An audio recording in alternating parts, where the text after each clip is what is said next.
तो question number 6 एक बार देखते हैं। उसकी जो सेल वैल्यू है वो कितनी है? Cost plus 50%।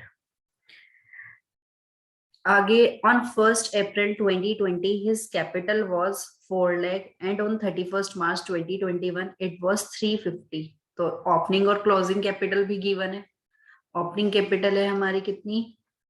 4 lakh and closing capital is 3,50,000।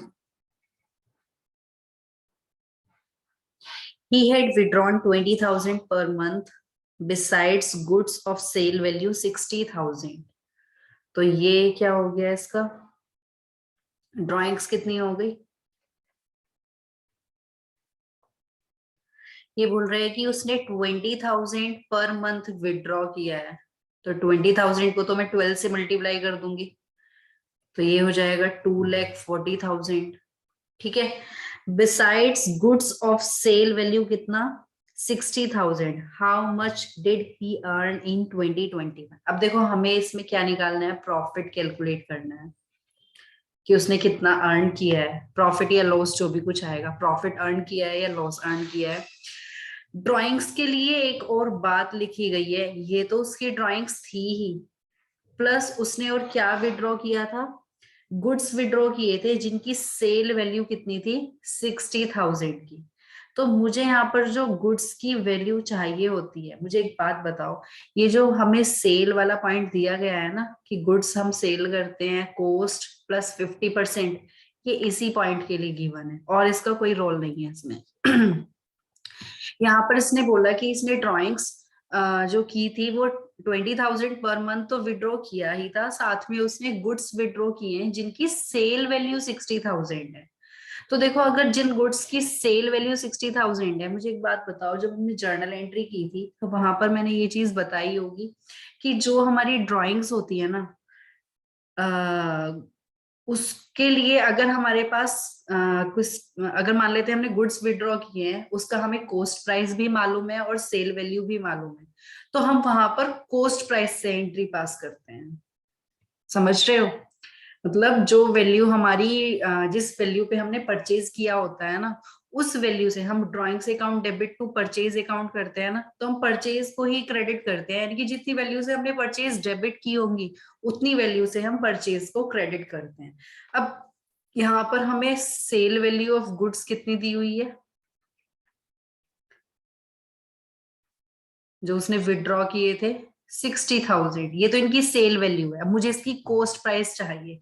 अब हमें पता है जो सेल वैल्यू है वो हमारी कॉस्ट प्लस 50% है, तो मैं कैलकुलेट कर सकती हूँ यहाँ पर कॉस्ट प्राइस। अगर मुझे सेल वैल्यू मालूम है, मैं कॉस्ट को एक्स मान लेती हूँ, let cost is equal to x, क्योंकि मुझे इनकी कॉस्ट प्राइस चाहिए।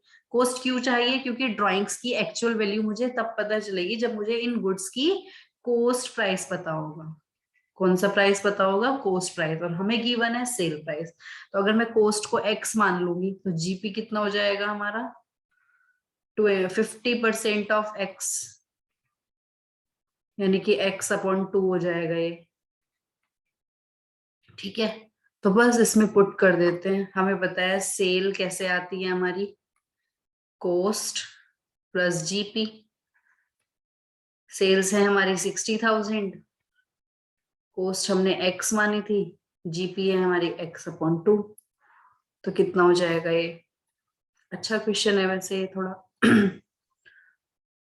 क्योंकि यहाँ पर ये कंफ्यूजन भी हो सकता है कि ये दिया किस लिए है, इसकी जरूरत ही क्या है।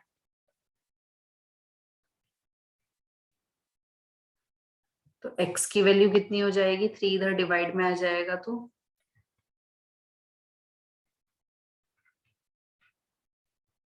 x is equal to, solve करोगे तो कितना आ जाएगा? 3 2 2 जा 4, 40,000। यानी कि हमारा कॉस्ट प्राइस कितना है गुड्स का? 40,000।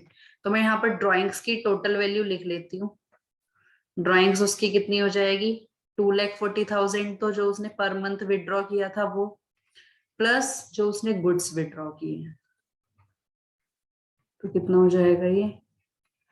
2,80,000। तो हमने यहाँ पर कोस्ट प्राइस लिया है, ना कि सेल प्राइस। तो यही यहाँ पर हमारा यूज था।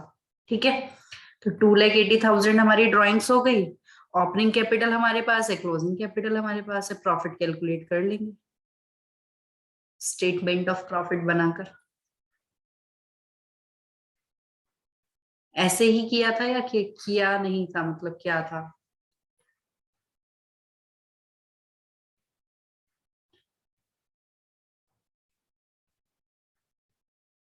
ओपनिंग कैपिटल माइनस कर देते हैं 4 लाख, और ड्राइंग्स को ऐड कर देते हैं। तो कितना आ जाएगा हमारा? ये हमारी आ जाएगी वैल्यू प्रॉफिट की। इसको प्रॉपर फॉर्मेट में करना, तो सॉल्व करके देख लो कितना आ रहा है ये।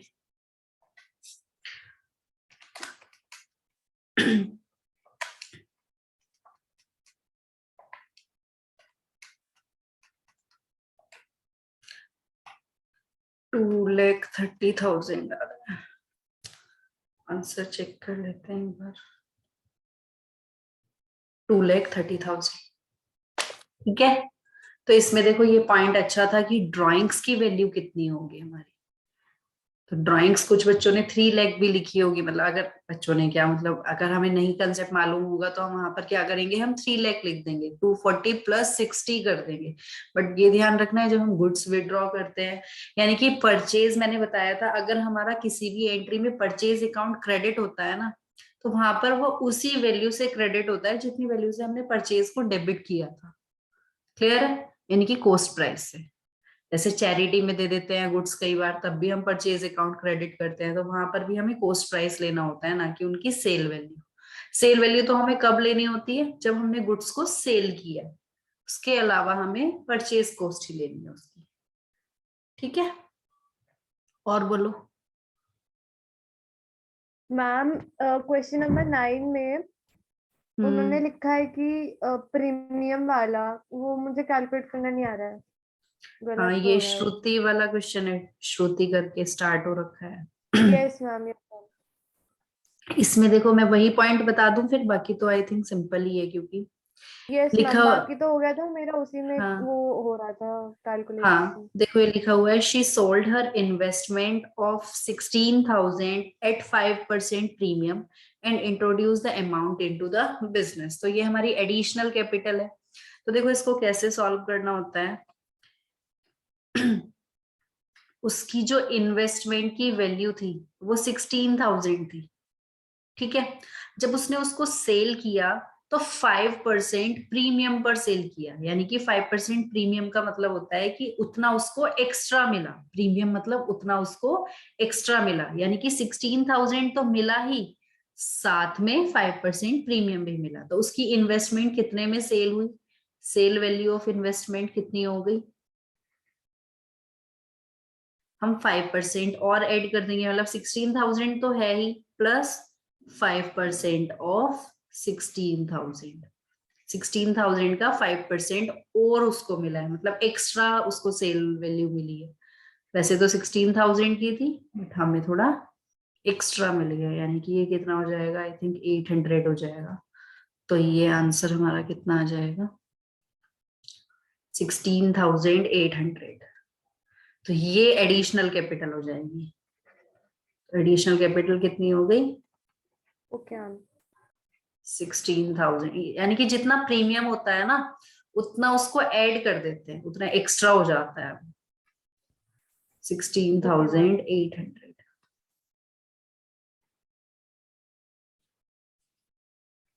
और बोलो, किसी क्वेश्चन में कोई और डाउट?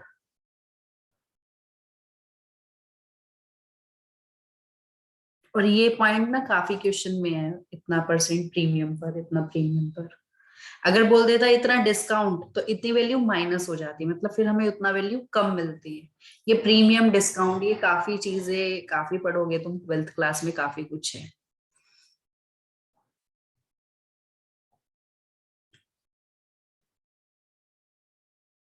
ठीक है, और कोई पॉइंट है तो बताओ, वरना हम आगे स्टार्ट कर लेते हैं। मैंने तुमको बोला था कि 24 तक ट्राई करना कि हो जाए, मतलब सारे क्वेश्चंस उसी टाइप के ही थे।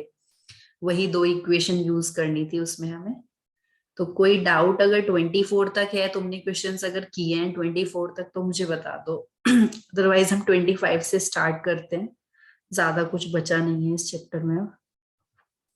ये कुछ क्वेश्चंस हमें दिए हुए हैं वैसे कि डेटर्स की वैल्यू फाइंड आउट करो, परचेज की वैल्यू फाइंड आउट करो, सेल्स की वैल्यू, तो उसके लिए हमें कुछ कंसेप्ट बताए हुए हैं। तो मैं आगे स्टार्ट कर लेती हूँ, कोई डाउट है तो मुझे बता देना, ठीक है। 24 तक अगर नहीं किए हैं तो ट्राई करना, हो जानी चाहिए। तो देखो मैं क्वेश्चन नंबर 25 पर आती हूँ। देखो हमें क्या दिया हुआ है, वहीं से देखते हैं।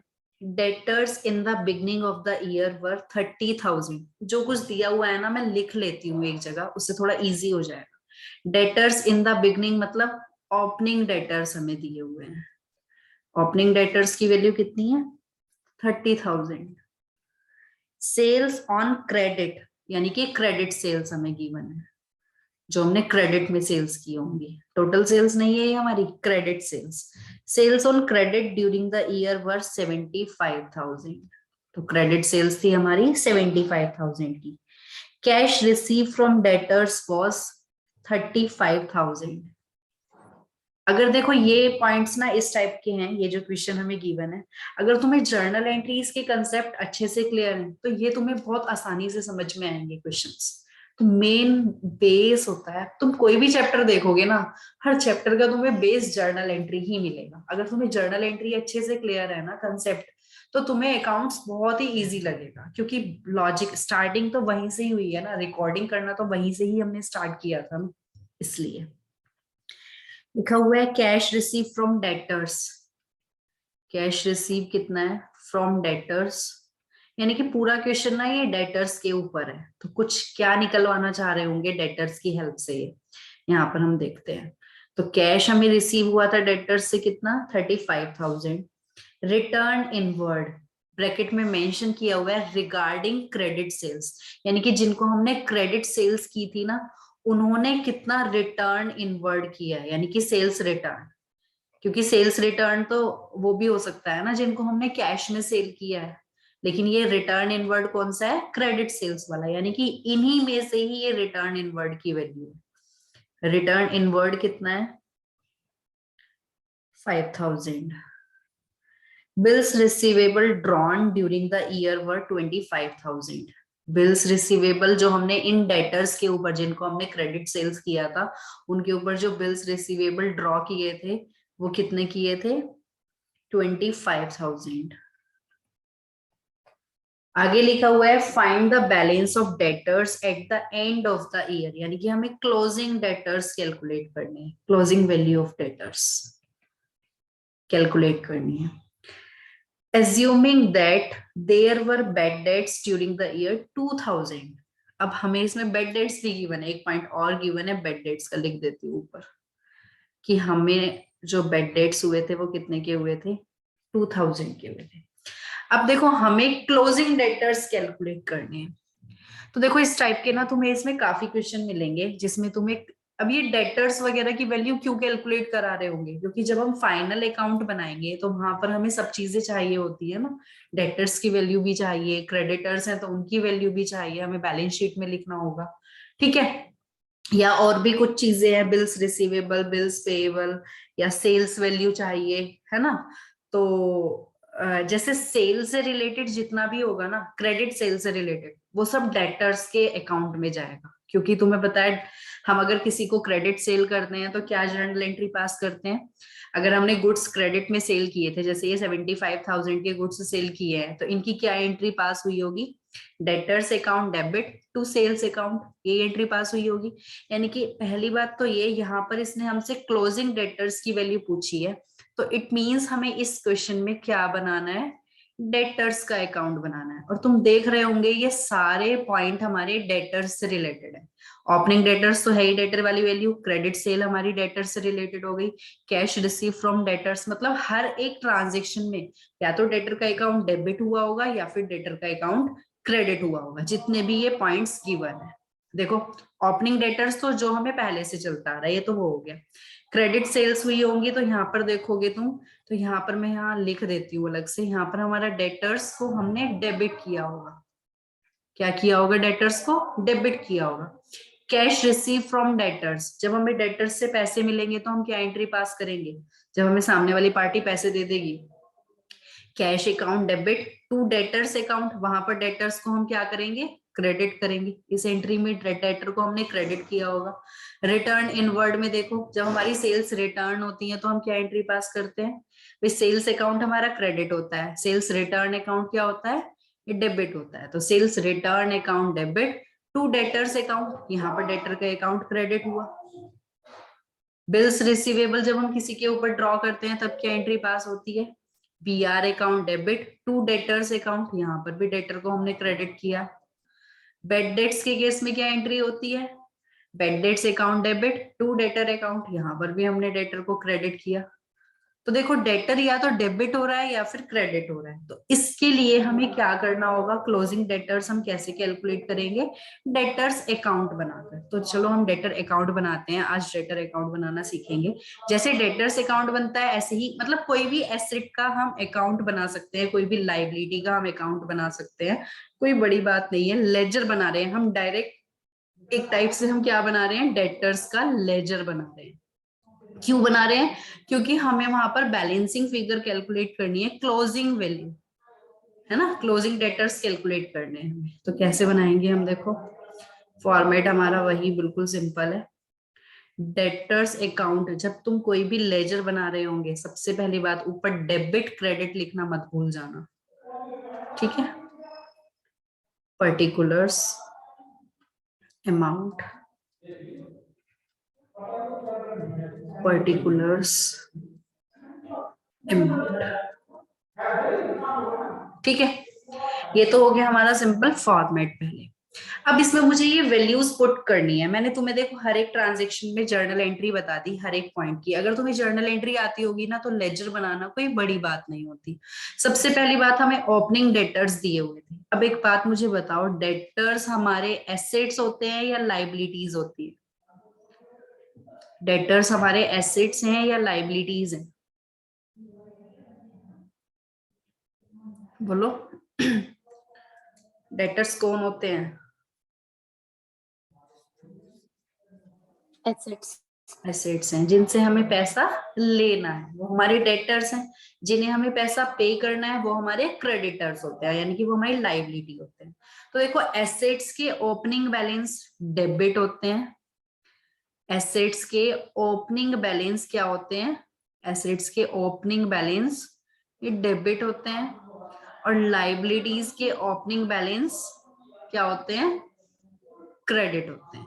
तो डेटर्स हमारा एसेट है, तो एसेट्स के ओपनिंग बैलेंस क्या होंगे? डेबिट होंगे, यानी कि मैं डेबिट साइड में लिखूंगी टू बैलेंस बीडी। क्या लिखूंगी? To balance BD, opening balance brought down, है ना? कितना है देखो? 30,000। ये हो गया। बस मुझे वैल्यूज पुट करनी है, किसमें मुझे डेटर्स को डेबिट करना है, किस ट्रांजेक्शन के लिए हमें डेटर्स को क्रेडिट करना है, ये देखना है बस। अब सेकंड पॉइंट पर आते हैं। हमें दिया हुआ था क्रेडिट सेल्स। तो क्रेडिट सेल्स की देखो मैंने तुम्हें बताई क्या जर्नल एंट्री हुई होगी? Debtors account debit to sales account. तो डेटर्स अकाउंट डेबिट हुआ होगा ना, तो मैं डेबिट साइड में क्या लिखूंगी? To sales account. कितना हमने सेल्स किया था डेटर्स को? 75,000 का। वैसे तो मैंने ऊपर लिख दिया डेबिट क्रेडिट। बाकी देखो जितनी भी ट्रांजेक्शन है मैंने सबकी एंट्री बताई है, इन सब में डेटर्स अकाउंट हमारा क्रेडिट हुआ है, तो मैं डेटर्स अकाउंट की क्रेडिट साइड में लिखूंगी। तो देखते हैं नेक्स्ट क्या है। कैश रिसीव फ्रॉम डेटर्स, तो क्या एंट्री पास हुई होगी? Cash account debit to debtors account. तो मैं यहाँ पर क्या लिखूंगी?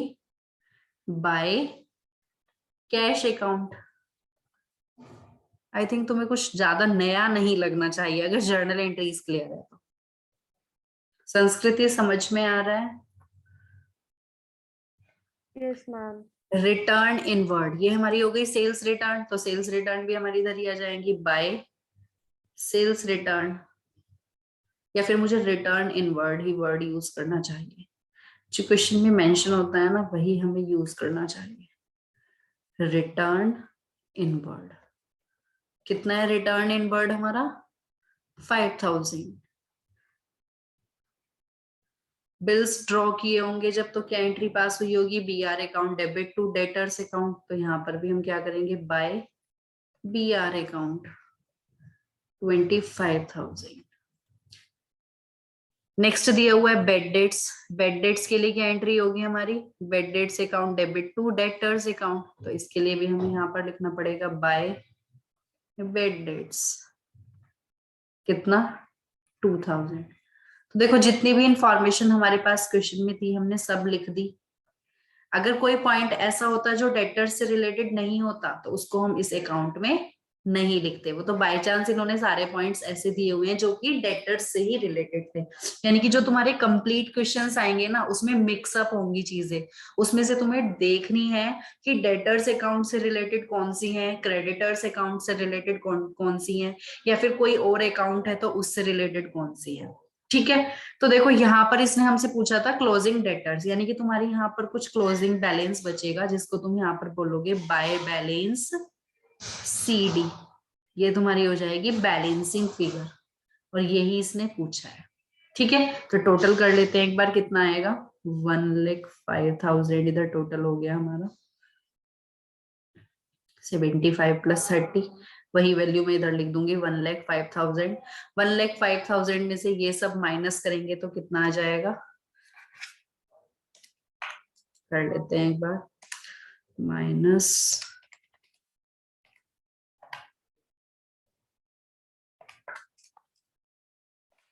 38,000।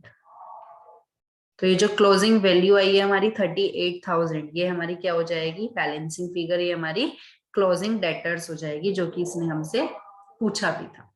तो डेटर्स एट द एंड हमारा कितना आ गया, 38,000। तो इस क्वेश्चन में बस इतना ही करना था। कोई कंफ्यूजन है तो मुझे बताओ। अच्छा एक चीज और है, यहाँ पर तो इसने हमसे क्लोजिंग डेटर्स पूछा था, हो सकता है ये हमसे ये वाली फिगर पूछ लेता, मिसिंग फिगर। मतलब ये हमसे पूछ लेता क्रेडिट सेल्स की वैल्यू बताओ। तो क्रेडिट सेल्स हमारा डेटर्स से रिलेटेड ही है, तो कंफ्यूज नहीं होना है। क्रेडिट सेल्स भी हमारा कहाँ चला जाएगा, इसलिए क्रेडिट सेल्स ये हमारा, मतलब उस केस में तुम्हारे पास ना क्लोजिंग डेटर्स की वैल्यू होती, मतलब कोई एक फिगर मिसिंग होगी। इसने क्रेडिट सेल्स पूछा है तो क्रेडिट सेल्स मिसिंग फिगर आ जाती, तो वो वैल्यू तुम्हारी इधर आ जाती बैलेंसिंग फिगर। तो कुछ क्वेश्चन ऐसे होंगे जिसमें इसने क्रेडिट सेल्स भी पूछा होगा, या फिर जब तुम कंप्लीट वाले क्वेश्चन करोगे ना तो वहां पर नीड होगी हमें क्रेडिट सेल्स की, तो भी हमें डेटर्स अकाउंट बनाना पड़ेगा। तो डेटर्स अकाउंट हमारा इस तरीके से बनता है। समझ में आया? कोई कंफ्यूजन है तो मुझे बोलो। धीरे धीरे क्वेश्चंस करेंगे, कंसेप्ट अपने आप क्लियर हो जाएगा, कोई इतनी बड़ी बात नहीं है। नेक्स्ट क्वेश्चन देखें, क्वेश्चन नंबर 26 करें, यस और नो? Yes ma'am. ओके चलो नेक्स्ट पे आते हैं। क्वेश्चन नंबर 26 में देखो क्या दिया हुआ है। अच्छा मैं ये जितने, मैं इसमें ना मोस्टली क्वेश्चंस तुम्हें करा ही दूंगी, कोई कोई क्वेश्चन तुम्हारा मैं तुम्हारे लिए यहाँ पर पेंडिंग करूंगी बस। वो जो क्वेश्चंस मैं करा रही हूँ ना उनको भी तुम खुद से फिर से करके देखना, क्योंकि एक एक दो दो क्वेश्चन ही है एक टाइप के। ठीक है, तो 26 में देखो क्या पूछा है, following information is given of an accounting year. क्या क्या हमें दिया हुआ है, opening creditors, cash paid to creditors, return outward and closing creditors. इस बार इसने हमसे पूछा है क्रेडिट परचेज। तो देखो क्रेडिट परचेज इसने हमसे मिसिंग फिगर पूछी है। क्या पूछा है, क्रेडिट परचेज। तो क्रेडिट परचेज हमारा एक तरीके से क्रेडिटर से रिलेटेड तो हुआ, जिनसे हम उधार में परचेज करते हैं, हम क्या एंट्री पास करते हैं, परचेज अकाउंट डेबिट टू जो भी हमारा सप्लायर है, मतलब क्रेडिटर, क्रेडिटर्स अकाउंट। क्रेडिटर्स का नॉर्मली नाम गिवन होता है तो हम यहाँ पर नाम डाल देते हैं, लेकिन वो होते तो हमारे क्रेडिटर्स ही हैं। तो ये हमसे क्या पूछ रहा है, क्रेडिट परचेज की वैल्यू पूछ रहा है, ये वाली फिगर हमसे पूछ रहा है टाइप से। ठीक है, तो ये क्रेडिट परचेज कितना है। अब इसने हमें ओपनिंग क्रेडिटर्स, क्लोजिंग क्रेडिटर्स, कितना हमने उनको कैश पे किया है, कितना रिटर्न आउटवर्ड है, ये 4 फिगर गिवन है। तो हम कैलकुलेट कर लेंगे आराम से। यहाँ पर हम कौन सा अकाउंट बनाएंगे, क्रेडिटर्स अकाउंट। ठीक है, तो इसमें भी वही, अगर तुम्हें जर्नल एंट्री आती है हर एक पॉइंट की तो आराम से बना लोगे, कुछ भी नहीं है फिर। डेबिट एंड क्रेडिट, बस यहाँ पर ये देखना है, ये क्रेडिटर्स का अकाउंट है, क्रेडिटर्स के ओपनिंग बैलेंस क्या होंगे, क्रेडिट होंगे, क्योंकि ये हमारी लाइबिलिटी होती है। तो ध्यान रखना, क्रेडिटर्स लाइबिलिटीज के ओपनिंग बैलेंस होते हैं क्या, क्रेडिट। मैं फिर से बता रही हूँ ये चीज, एसेट्स के ओपनिंग बैलेंस क्या होंगे, डेबिट। ठीक है, तो ये हमारी लाइबिलिटी है क्रेडिटर्स, तो ओपनिंग बैलेंस हो जाएंगे क्रेडिट, और क्लोजिंग बैलेंस के लिए अपोजिट हो जाएगा। अगर ओपनिंग क्रेडिट साइड में लिखूंगी तो क्लोजिंग कौन सी साइड में लिखूंगी, डेबिट साइड में। तो देखो हमें क्वेश्चन में ओपनिंग बैलेंस गिवन है क्रेडिटर्स के, कितने गिवन है, ओपनिंग क्रेडिटर्स से 15,000, तो मैं यहाँ पर लिखूंगी by balance BD, opening balance को हम बीडी ब्रॉट डाउन करते हैं, कितना, 15,000। ठीक है, क्रेडिट साइड में लिखा है मैंने। नेक्स्ट लिखा है कैश पेड टू क्रेडिटर्स, जब हम क्रेडिटर्स को कैश पे करेंगे तो क्या एंट्री पास करेंगे, मुझे जर्नल एंट्री बताओ। कैश पेड टू क्रेडिटर्स क्या एंट्री होगी हमारी, creditor account debit to cash account. Creditors account debit to cash, तो यानी कि मैं इधर लिखूंगी टू कैश अकाउंट, है ना, कितना कैश पे किया है, 15,000। नेक्स्ट लिखा है रिटर्न आउटवर्ड 1,000, रिटर्न आउटवर्ड मतलब परचेज रिटर्न, परचेज रिटर्न की क्या एंट्री पास होगी,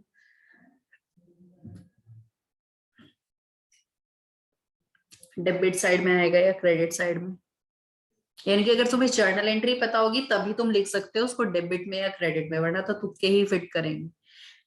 ठीक है, तो return outward purchase return, purchase return से हमारे क्रेडिटर कम हो जाएंगे, तो हम क्या एंट्री पास करेंगे, creditors account debit to purchase return, तो मैं यहाँ पर लिखूंगी टू रिटर्न आउटवर्ड,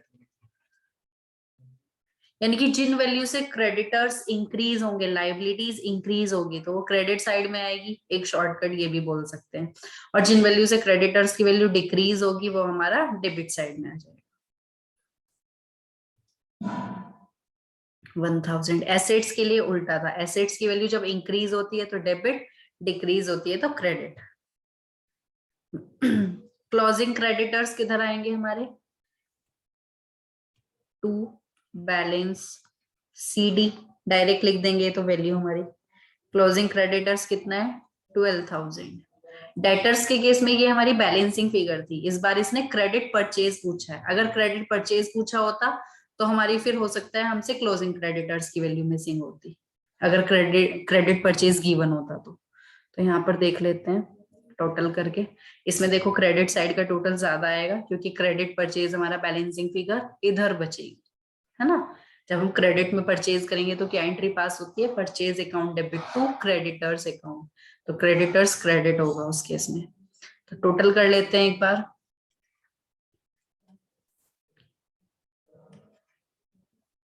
$28,000, 28 में से 15 गया, कितना बचेगा ये 13,000, तो 13,000 हमारा बैलेंसिंग फिगर आ गया, ये हमारा क्या हो जाएगा, बाय परचेज अकाउंट, क्योंकि हम क्रेडिट परचेज की क्या एंट्री पास करते हैं, purchase account debit to creditors account, तो यहां पर मैं क्या लिखूंगी, बाय परचेज अकाउंट।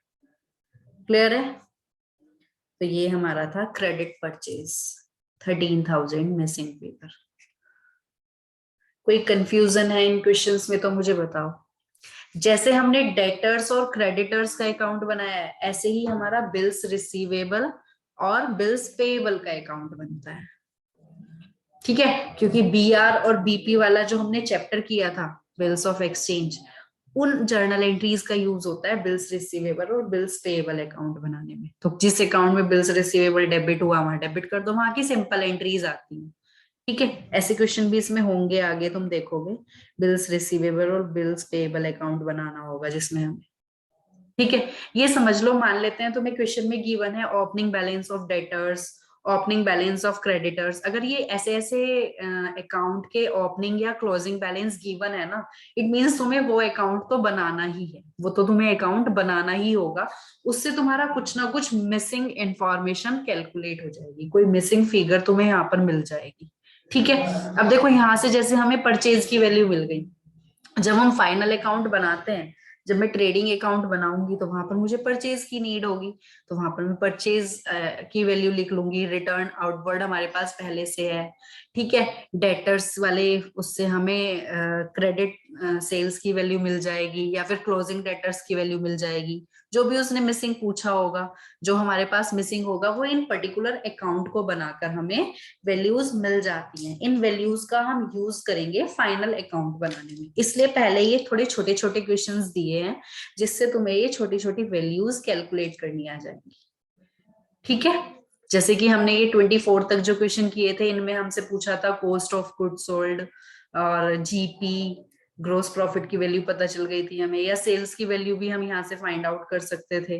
तो इस टाइप की चीजें हमें ऐसे ऐसे छोटे छोटे काम करके, पहले छोटी छोटी कैलकुलेशंस करके पर्टिकुलर वैल्यूज मिल जाएंगी। उन वैल्यूज का हम यूज करेंगे फाइनल अकाउंट बनाने के लिए। ठीक है, ये क्वेश्चन मतलब यहाँ पर थोड़े इस टाइप के डाले गए है, सिंपल। बस थोड़ा सा तुम्हें सोचना है कि जर्नल एंट्री को सोच के थोड़ा सा करना पड़ेगा, मतलब वही है। पूछो, कोई डाउट है तो। तुम कुछ पूछ रहे थे I think, Sanskriti. No ma'am. चलो आगे करते हैं। नेक्स्ट देखो क्या गिवन है। तो डेटर्स और क्रेडिटर्स अकाउंट बनाने तो आ गए ना। नेक्स्ट क्वेश्चन हमारा क्रेडिटर्स के ऊपर ही है, ये तुम्हारा होमवर्क है, इस क्वेश्चन को तुम कर लोगे आराम से। यहाँ पर देखो, मैं अगर देखती हूँ तो क्रेडिटर्स में तुम्हें ओपनिंग क्रेडिटर्स दिया हुआ है, क्रेडिट परचेज गिवन है, cash paid to creditors, return outward, ये चार फिगर हमारे पास यहाँ पर भी थी। Bills payable accepted during the year, जब हम बिल्स पेएबल एक्सेप्ट करते हैं, किसी ने हमारे ऊपर बिल, हमने जो बिल्स, हमारे ऊपर जो बिल ड्रॉ किए गए होंगे, तो बिल्स पेएबल की क्या एंट्री पास होती है? तुमने वहां पर की थी ना बिल्स ऑफ एक्सचेंज में। क्या करते थे हम वहां पर? क्रेडिटर को डेबिट कर देते थे और बिल्स पेएबल अकाउंट हमारा क्रेडिट हो जाता था, है ना। जैसे मैं ए और बी की बुक्स में एंट्री पास कर रही हूँ, तो ऐसी करते थे ना। ए था और इधर बी था, ए ने बी के ऊपर बिल ड्रॉ किया, बी ने उसको एक्सेप्ट किया, तो बी अपनी बुक्स में क्या एंट्री पास करता था? ए को डेबिट कर देता था वो, बिल्स पेएबल अकाउंट क्रेडिट कर देता था। ये अपनी बुक्स में क्या एंट्री पास करता था? बिल्स रिसीवेबल अकाउंट डेबिट करता था, और बी को ये क्रेडिट कर देता था, है ना। तो यही एंट्रीज है, इनका यूज है। बाद में जब ए को बी से पैसे मिलते थे, तो बी अपनी बुक्स में क्या एंट्री पास करता था? BP account debit to cash account, है ना। और ये अपनी बुक्स में क्या एंट्री पास करता था? कैश अकाउंट डेबिट, इसको पैसे मिल जाते थे टू बीआर अकाउंट। मतलब जो इसकी इस चैप्टर की सिंपल एंट्रीज थी ना, उनका यूज होगा। तो ये देखो, ये वाली एंट्री का यूज तो होगा हमारा कौन सी, उसमें डेटर्स के अकाउंट में, क्रेडिटर्स के अकाउंट में यूज होगा। और ये दोनों ही एंट्री का यूज अगर हमें बिल्स रिसीवेबल का अकाउंट बनाने के लिए आएगा, तो दोनों अकाउंट में देखो, एक में बीआर डेबिट हो रहा है, एक में बीआर क्रेडिट हो रहा है, दोनों एंट्री का यूज होगा बिल्स रिसीवेबल अकाउंट बनाने में भी, है ना। तो बस ऐसे सोचना है, ज्यादा कुछ खास नहीं है। तो क्वेश्चन नंबर 27 तुम्हारा होमवर्क है। ठीक है, 27 तुम्हारा होमवर्क है। इसमें तुम्हें मेनली क्रेडिटर्स अकाउंट बनाना होगा, और उससे तुम्हें क्या मिल जाएगा? क्लोजिंग क्रेडिटर्स की वैल्यू मिल जाएगी। यहाँ पर क्रेडिटर्स एट द एंड पूछा गया है। ठीक है, नेक्स्ट देखते हैं 28 क्वेश्चन। 28 थोड़ा सा ट्रिकी क्वेश्चन लग रहा है मुझे, और लेकिन कुछ नया नहीं है। जो तुम पहले पढ़ के आए हो ना, वही सब है, कुछ नया नहीं है अभी तक तुम देख रहे होंगे। 28 में देखते हैं क्या पूछा गया है। From the following information calculate the amount to be shown in profit and loss account in following cases. देखो, ये सारी चीजें ना तुम लास्ट चैप्टर में सीख कर आए हो, कि इसने पूछा है calculate the amount to be shown, जो हमें प्रॉफिट एंड लॉस अकाउंट में दिखाना है, वो अमाउंट कैलकुलेट करो। तो प्रॉफिट एंड लॉस अकाउंट में कितनी वैल्यू तुम इस पर्टिकुलर अकाउंट की लिखोगे, यहाँ पर वो पूछा गया है। तो ये सारे क्वेश्चंस के आंसर तुम ही मुझे दोगे, कुछ नया है ही नहीं। फर्स्ट पॉइंट में देखो क्या लिखा है, rent paid during the year कितना है, 1 लाख। रेंट उसने पे कितना किया था, 1 लाख। और रेंट आउटस्टैंडिंग कितना है, 20,000।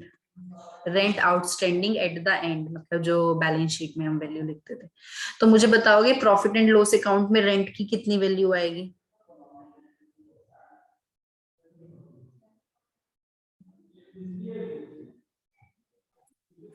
1,20,000. 1,20,000। देखो जब तुम प्रॉफिट एंड लॉस अकाउंट में करते थे तो तुम क्या करते थे, जो तुम्हें ट्रायल बैलेंस में गिवन होता था रेंट अकाउंट, वो रेंट पेड होता था, तो तुम वहां पर क्या लिखते थे, टू रेंट अकाउंट कितना, 1 लाख।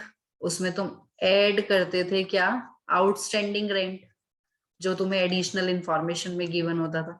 तो तुम प्रॉफिट एंड लॉस अकाउंट में टोटल वैल्यू कितनी लिखते थे, 1,20,000। तो यहाँ पर तुम आंसर में क्या लिखोगे कि रेंट कितना लिखना है तुम्हें प्रॉफिट एंड लॉस अकाउंट में, 1,20,000, वो भी डेबिट करना है। तो तुम उसको स्टेटमेंट आंसर जो है वो एक पर्टिकुलर लाइन में भी दे सकते हो, एक पर्टिकुलर लाइन लिखकर, रेंट टू बी डेबिटेड कितना,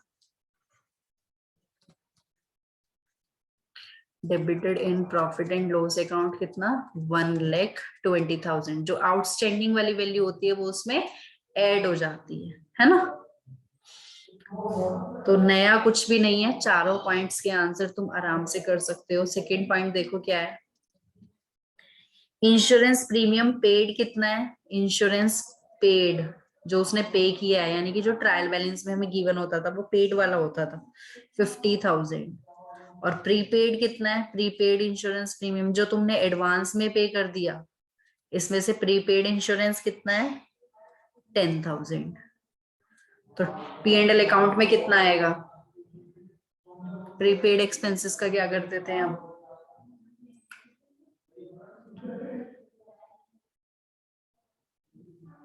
40,000.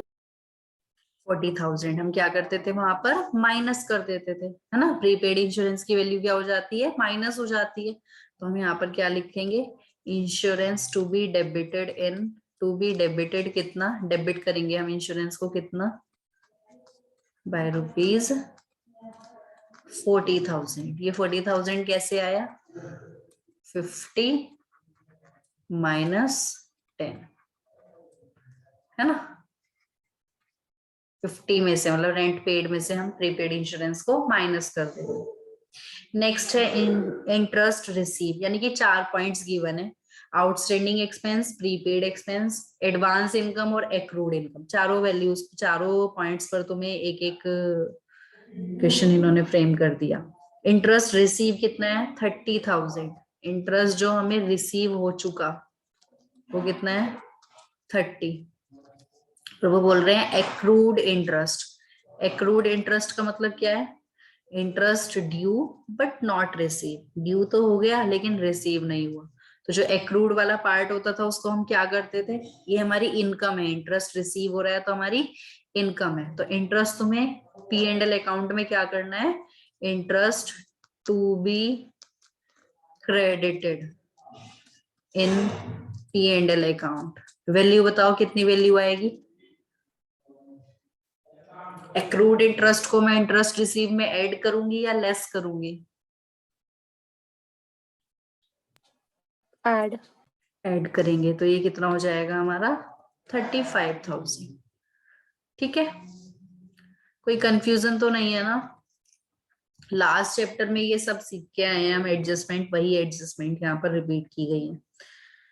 तो देखो ये छोटे छोटे क्वेश्चंस मैं फिर से बता रही हूँ, ये इस टाइप की इंफॉर्मेशन तुम्हें सारी इकट्ठी मिलेंगी एक क्वेश्चन में। तो किसका यूज तुम्हें कहाँ करना है, क्या इंफॉर्मेशन तुम्हें ट्रेडिंग अकाउंट बनाने के लिए यूज करनी है, क्या पी एंड एल अकाउंट के लिए यूज करनी है, क्या बैलेंस शीट के लिए, वो सब हमें ध्यान रखना है। यानी कि जो हम लास्ट चैप्टर में सीख कर आए हैं ना, वो सब यहाँ पर ना, उसको कहते हैं ना, किसी चीज को बिखेर कर दे देना, तुम्हें अलग अलग जगह अलग अलग पार्ट्स में उसको दे दिया, अब उसको पूरे को इकट्ठा करके तुम्हें सोचना है कि कहाँ क्या लिखना है। बस ये किया है इन्होंने इन क्वेश्चंस में, और कुछ नहीं। कमीशन रिसीव था 60,000, कमीशन रिसीव कितना था 60, और अनअर्न्ड कमीशन, अनअर्न्ड एक तरीके से मैं कह सकती हूँ एडवांस कमीशन, एडवांस में जो हमें रिसीव हुआ है अनअर्न्ड कितना है वो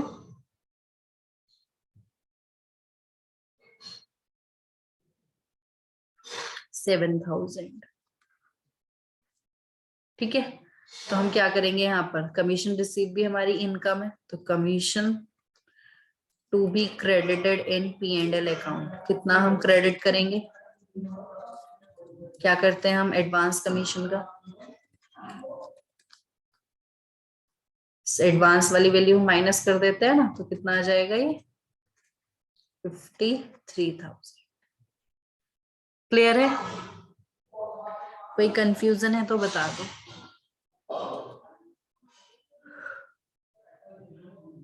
ठीक है, हो जाएगा हमारा।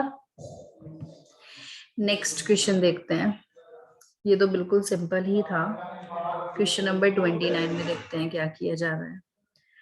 From the following information supplied by Rohit, who keeps his books on single entry system, you are required to calculate total purchase। हमसे क्या पूछ रहा है ये, टोटल परचेज, क्रेडिट परचेज नहीं, टोटल परचेज। अब हो सकता है इस टोटल परचेज में क्रेडिट परचेज भी होगी, और हो सकता है कैश परचेज भी होगी, हो सकता है, मुझे नहीं पता, भी इंफॉर्मेशन पढ़ेंगे तब हम देखेंगे। यानी कि कुछ परचेज हमारी क्रेडिट वाली भी होंगी और कुछ परचेज हमारी कैश वाली भी हो सकती है। तो क्रेडिट वाली परचेज हमें कहां से मिलेंगी, क्रेडिट परचेज हमें कहां से मिलेंगी, बताओ, क्रेडिट परचेज हम कौन से अकाउंट से कैलकुलेट कर सकते हैं,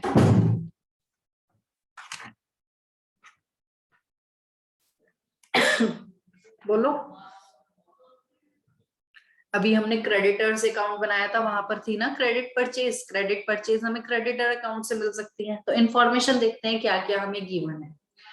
तो देखो यहाँ पर दिया हुआ है opening balance of bills payable, opening balance of creditors. देखो जिनके ये ओपनिंग बैलेंस दिए हुए हैं ना, ये अकाउंट तो तुम्हें मेनली बनाने ही पड़ेंगे, यानी कि इन अकाउंट से तुम्हें कुछ ना कुछ इन्फॉर्मेशन मिलेगी। क्या मिलेगी वो हम देखते हैं अभी। तो बिल्स पेएबल का अकाउंट भी बोला है इसने, डेटर्स सॉरी क्रेडिटर्स का ओपनिंग बैलेंस दिया हुआ है, मतलब दोनों के ओपनिंग और क्लोजिंग बैलेंस दोनों गिवन है। आगे लिखा हुआ है कैश पेड टू क्रेडिटर्स कितना है, bills payable discharged during the year, return outward and cash purchase। देखो तुम्हें कैश परचेज गिवन है, यानी कि तुम्हें अगर क्रेडिट परचेज की वैल्यू मिल जाए तो तुम आराम से अपना क्या कर सकते हो, टोटल परचेज कैलकुलेट कर सकते हो, क्योंकि हमें कैश परचेज गिवन है। अगर कैश परचेज नहीं गिवन होता तो हम ये मान लेते कि हमारी टोटल परचेज सारी ही सारी क्या है, क्रेडिट परचेज में। समझ रहे हो, तो मुझे इसमें देखो क्या करना होगा क्वेश्चन में। अगर मुझे यहाँ पर बोला गया है opening balance of bills payable, opening balance of creditors, यानी कि मुझे एक अकाउंट तो बिल्स पेबल का अकाउंट बनाना होगा और एक अकाउंट मुझे यहाँ पर क्रेडिटर्स का भी बनाना होगा। तो मैं पहले अकाउंट बना लेती हूँ, फिर जो इन्फॉर्मेशन जिस अकाउंट में जाएगी उसको वहां लिखते हुए चलेंगे। ठीक है, तो दोनों का तुम एक बार फॉर्मेट बना लो, बिल्स पेबल का भी एंड क्रेडिटर्स का भी। तो जो इन्फॉर्मेशन जहां की होगी उसको वहां पर लिखते चलते हैं फिर, यानी कि दोनों अकाउंट से हमें कुछ ना कुछ मिलेगा।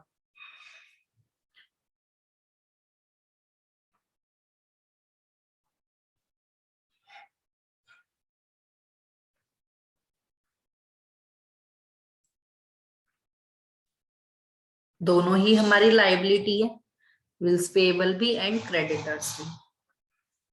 तो ओपनिंग बैलेंस दोनों के क्रेडिट साइड में आ जाएंगे।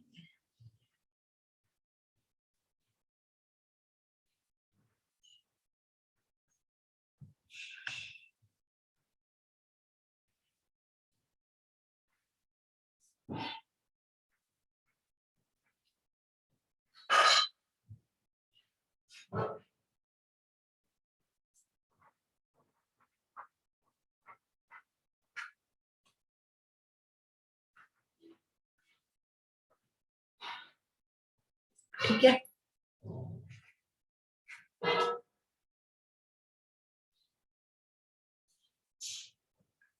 तो स्टार्ट करते हैं। दिया हुआ है opening balance of bills payable. तो बिल्स पेएबल का बिल्स पेएबल में लिख देते हैं ओपनिंग बैलेंस। इधर लिख देती हूँ बाय बैलेंस बीडी कितना है 5000। नेक्स्ट है opening balance of creditors. Creditors का क्रेडिटर्स के अकाउंट में लिख देते हैं बाय बैलेंस बीडी 6000। ठीक है। Closing balance of bills payable debit side में आ जाएगा। इसको मैं देखो थोड़ा नीचे लिख रही हूँ क्योंकि क्लोजिंग बैलेंस है ना, तो ऊपर कुछ और इन्फॉर्मेशन भी हो सकती है, तो थोड़ा नीचे लिख लेते हैं। थोड़ा क्या सबसे लास्ट में आना चाहिए ना, तो कुछ और होगा तो वो इसके ऊपर आ जाएगा।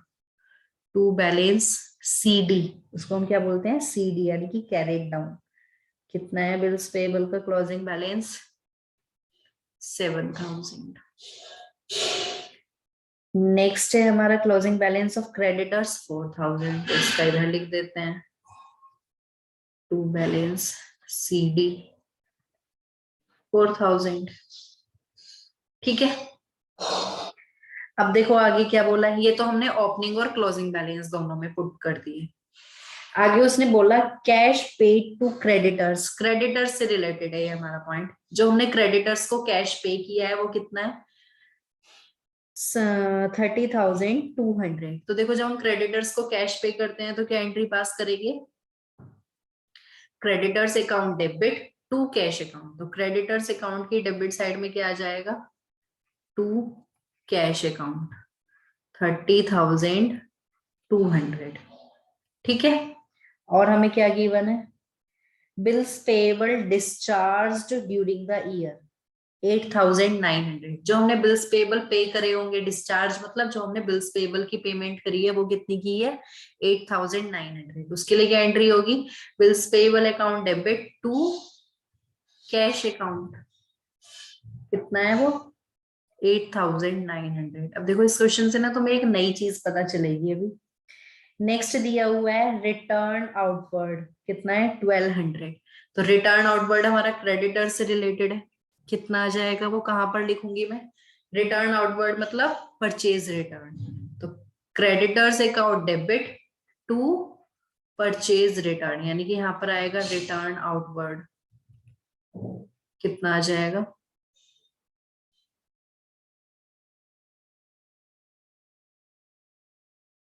1200। नेक्स्ट पॉइंट है हमारा कैश परचेज से रिलेटेड। कैश परचेज की क्या एंट्री होती है हमारी purchase account debit to cash account, मतलब जो हमने परचेजेस कैश में की थी ये वो है। तो उनका तो इन दोनों अकाउंट से कोई लिंक नहीं है, वो तो हम जब टोटल परचेज कैलकुलेट करेंगे ना वहां पर यूज होगा। ठीक है। अब देखो जो इन्फॉर्मेशन हमारी दोनों अकाउंट से रिलेटेड थी मैंने लिख दी। अब मुझे क्या करना होगा पहले मुझे बिल्स पेएबल का मैं क्या कर लेती हूँ बिल्स पेएबल की बैलेंसिंग करती हूँ, देखती हूँ मुझे यहाँ से क्या मिलता है। तो टोटल करेंगे हम जब इसका तो कितना आएगा 15,900। 15,900 तो तुम देखोगे यहाँ पर डेबिट साइड में कुछ बैलेंस बच रहा है 10,900 का। ये डेबिट में जो बैलेंसिंग फिगर हमारी आई है मुझे बता सकते हो ये क्या चीज होगी जिसमें हम बिल्स पेएबल अकाउंट क्रेडिट कर रहे हैं, ये क्या चीज होगी 10,900 क्या कैलकुलेट होकर आया है। यानी कि ये थोड़ा सा इसमें ट्रिक है, ये तुम्हें सोचना होगा कि ये क्या चीज होगी।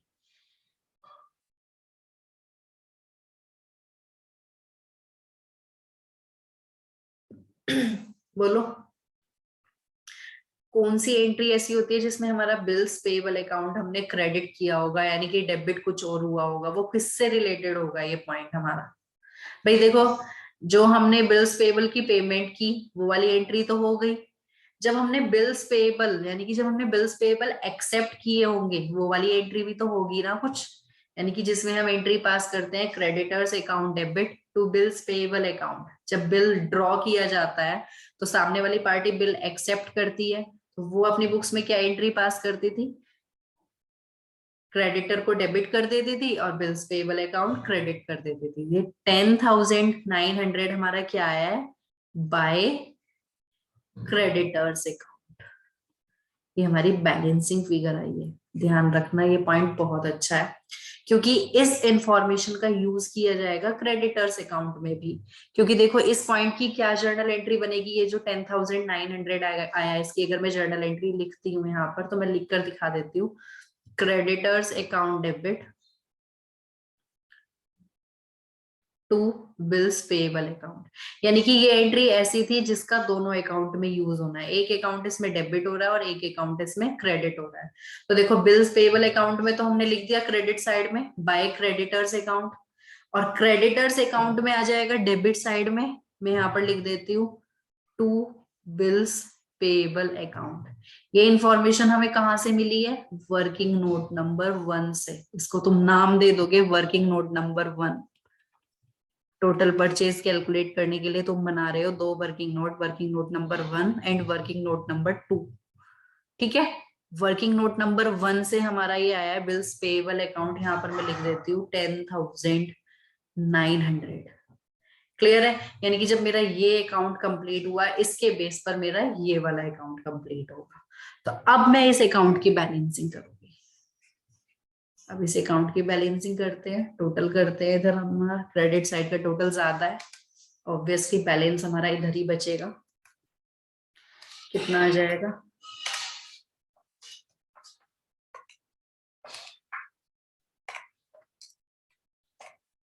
46,300। 46,300 इसमें से 6,000 गया तो ये आ जाएगा हमारा 40,300। ये क्या आया है हमारा, बाय परचेज अकाउंट, जो हमने क्रेडिट में परचेज किए ये हमारी वो आ गई। यानी कि तुम देखोगे जनरली हमें क्रेडिटर्स अकाउंट से दो ही चीजें मिलेंगी, या तो वो हमसे क्रेडिट परचेज पूछ रहा होगा या फिर हमसे क्लोजिंग क्रेडिटर्स पूछ रहा होगा, कोई भी इनमें से दो इंफॉर्मेशन मिसिंग होंगी। ठीक है, बिल्स पेएबल अकाउंट में भी तुम्हारी दो इंफॉर्मेशन होंगी, या तो जो तुमने बिल्स ड्रॉ किए हैं वो हो गई 10,900 जो हमने यहाँ पर कैलकुलेट किए, या फिर क्लोजिंग क्रेडिटर्स। मेन इंफॉर्मेशन हमारे पास ये दो ही हैं जो हमसे मिसिंग में होंगी, जो हमसे पूछी गई होगी। ठीक है, तो ये क्वेश्चन ऐसा था जिसमें दोनों अकाउंट बनाने के लिए बोला, एक अकाउंट का यूज दूसरे अकाउंट में किया जा रहा है। ये यहाँ पर थोड़ा सा ट्रिक है, और ये चीजें तुम्हें कैसे आएंगी, थोड़ा प्रैक्टिस करके, थोड़ा सा तुम्हें सोचना पड़ेगा, है ना। अब देखो यहां से हमें ये बैलेंसिंग फिगर मिली है 40,300। अब इसने हमसे टोटल परचेज पूछा था, तो टोटल परचेज हम कैसे कैलकुलेट करेंगे, टोटल परचेज हमारी क्या होंगी, क्रेडिट परचेज जो हमने क्रेडिट में परचेज की होंगी, प्लस कैश परचेज, ये हमारी हो जाएंगी टोटल परचेज। कैश परचेज हमें गिवन है, क्रेडिट परचेज हमने कैलकुलेट किए हैं अभी 40,300 वर्किंग नोट नंबर 2 में। कैश परचेज कितनी थी हमारी, 25,800। 25,800 दोनों को टोटल कर देते हैं तो हमारी आ जाएंगी टोटल परचेज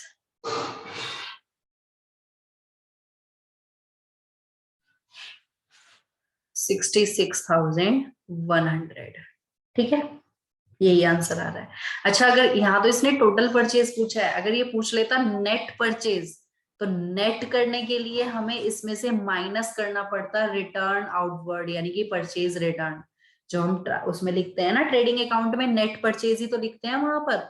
तो वहां पर हम टोटल परचेज नहीं लिखते, नेट करके लिखते हैं। यानी कि अगर परचेज रिटर्न भी हमारे पास होती है तो उसको माइनस कर देते हैं नेट करने के लिए। इस क्वेश्चन में पूछा था टोटल परचेज। ध्यान रखना, टोटल परचेज और नेट परचेज में डिफरेंस है, सेम चीजें नहीं है। क्लियर है, तो ये हमारा आ गया आंसर। तो ये क्वेश्चन हमारा थोड़ा सा इन्होंने बड़ा कर दिया, मतलब कुछ चीजें इसमें ऐड कर दी कि बिल्स पेएबल अकाउंट और क्रेडिटर्स अकाउंट एक दूसरे से कैसे रिलेटेड है, हमने इस क्वेश्चन में ये सीखा।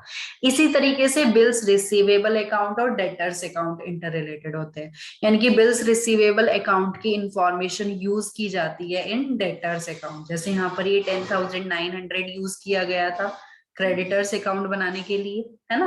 तो इसी तरीके से हमारा, क्योंकि जब हम बिल्स किसी के ऊपर ड्रॉ करते हैं तो वहां पर डेटर्स और क्रेडिटर्स दोनों वाली एंट्री होती है।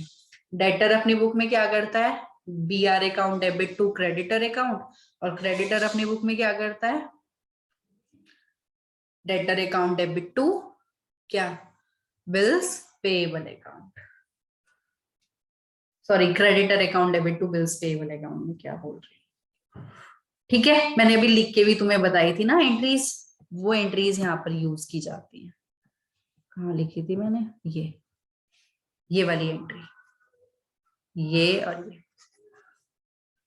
ये देखो दोनों हमारी डेटर्स और क्रेडिटर्स, BR और BP, इसमें चारों चीजें हैं, इन दोनों एंट्रीज का यूज किया जाएगा। तो अगर तुम्हें ये एंट्रीज आती हैं तो ये क्वेश्चंस करने में कोई भी प्रॉब्लम नहीं है। आई होप तुम्हें क्वेश्चन नंबर 29 क्लियर होगा, कोई कंफ्यूजन तो नहीं है। अगर इतने में कोई डाउट है तो मुझे बता दो, ठीक है। क्वेश्चन नंबर 30 एंड 31 तुम आराम से कर पाओगे, एक बार ट्राई करना, हो जाते हैं तो अच्छी बात है। अब जैसे 32 में पूछा है टोटल सेल्स, जैसे यहाँ पर टोटल परचेज पूछा था ना, ऐसे यहाँ पर टोटल सेल्स पूछा है। बिल्स रिसीवेबल अकाउंट की इंफॉर्मेशन गिवन है हमें और डेटर्स की इंफॉर्मेशन गिवन है, तो उन दोनों का यूज किया जाएगा। तो चाहे मैं करा लूंगी, चलो इसको नेक्स्ट क्लास में, लेकिन यहाँ तक के सारे क्वेश्चन एटलीस्ट 31 तक तुम लोग कंप्लीट कर देना अपने, और नेक्स्ट क्लास हमारी कल ही है ना, कल फ्राइडे है तो फ्राइडे हमारी क्लास होती है। कल की क्लास तो मैंने कैंसिल की थी तो इसलिए आज ली है, तो इसलिए एटलीस्ट 31 तक तुम्हारे क्वेश्चंस हो जाने चाहिए।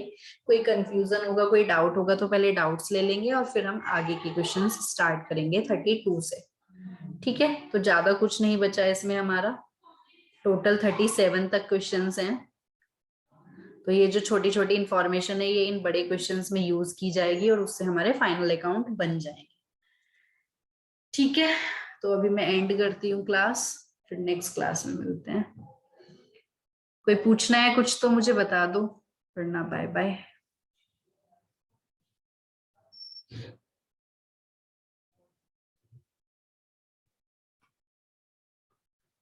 चलो ठीक है फिर, है ना, एंड करते हैं।